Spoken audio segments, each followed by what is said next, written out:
તો કઈ જવાનું રેડી થઈ ગયું છે અને આજે છે છોલે ચણા મસ્ત મજાના છોલેનું શાક બનાવ્યું છે અને વિહુ માટે ક્રીમ વાળું છે કેમ કે એને સ્પાઈસી ના લાગે એટલે ક્રીમ નાખી છે.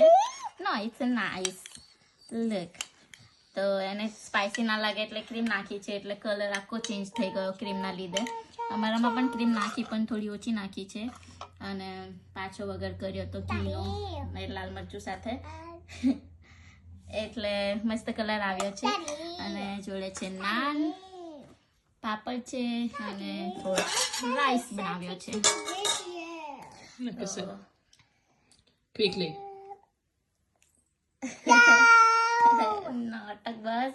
તો જમવાનું રેડી થઈ ગયું છે, અત્યારે જમી લઈએ અને તમને બધાને મારા વિડીયો ગમતા હોય તો પ્લીઝ તમે લાઈક અને કોમેન્ટ કરજો તો મને વધારે મોટિવેશન થાય અને વિડીયો વધારે બનાવવાની મજા આવે. તો મળીએ કાલે. Bye bye.